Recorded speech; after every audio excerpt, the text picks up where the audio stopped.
Hey everybody, it's KK's World, and today I'm going to be kicking off my Sasuke 40 predictions, starting with the first part, the course. Alright, I predicted the first obstacle on stage 1 will once again be the quad steps. I don't see much changing. I think that the quad steps do their job of eliminating the joke competitors. Same thing goes for the second obstacle, the rolling hill. I think it also eliminates at least one big name every year. In this year's case, Kenji Darvish. So there's that. Now for the third obstacle. For the sake of all that is good in the world, please get rid of the silk slider. I think with cases going down in Japan, it's only a matter of time before the awful silk slider is gone. I don't care what it's replaced with. Anything. Anything but the silk slider. Next up we have a modified Fishbone Kai.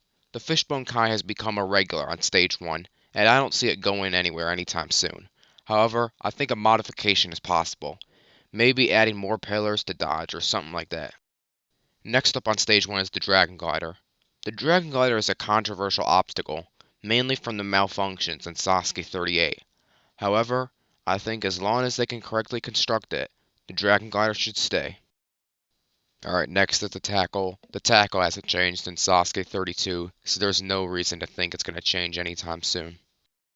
And finally on stage 1, I love the idea of the double warp wall returning, so I hope that they keep the idea this year. As you can see, I don't have much changing on stage 1. I think a reasonable time limit would be 95 seconds. Alright, starting off on stage 2, we have the rolling log. The rolling log provides a challenge to stage 2, making the competitors disoriented for the rest of the course. Next up, I think that the Salmon Ladder, Nabori, and Kadari are obstacles that have gotten stale and that could be gone soon.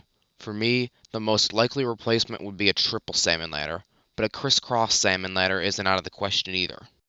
Alright, next up we have the Spider Walk and Drop. They've both stayed the same for a decade, so they're not changing anytime soon. Alright, as much as I hate it, the next obstacle on the course is probably going to be the backstream. I really don't have any good reason to say that it's going to be replaced. And same thing with the backstream, the reverse conveyor is going to stay. But unlike the backstream, I actually enjoy the reverse conveyor and see it as a good time waster. And finally, we have the wall lift.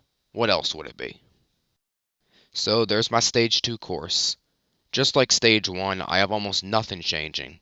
I think a reasonable time limit would be 105 seconds. Started on stage 3, I feel that the flying bar has gotten stale in the past couple of tournaments. The only difficulty the crew would face is what to replace it with. I feel like a chain seesaw or a doorknob grasp would work. Maybe an A&W obstacle could be brought over, like Eyeglass Alley or Stalactites. And just like the past couple of tournaments, I think that the first obstacle will lead into the Sidewinder. The first and third pillars should still spin though. Alright, next up, the Swing Edge was a phenomenal new obstacle last year that took out some big names, like Yoshiyuki Yamamoto and Ryo Matachi. There's absolutely no reason it should be gone. Alright, as for the cliffhanger dimension is here to stay at least until the next total victory. It won't be going anytime soon. Next up, the vertical limit is arguably the biggest challenge on stage 3, and perhaps the entire Sasuke course. It ended Tatsuya Tada's run and the tournament last year. And finally, the pipe slider. Come on, it's the pipe slider. It's not going anywhere. So there's my stage 3 course. Besides the new first obstacle, I don't have anything changing, since it did its job and eliminated all competitors who made it there last year. As always, there will be no time limit. Alright, and now we reach the final stage. Last year's first obstacle was heavily rumored to be a rock wall, so I'm sure it'll stay, as with the two other final stage obstacles, the salmon ladder and rope climb.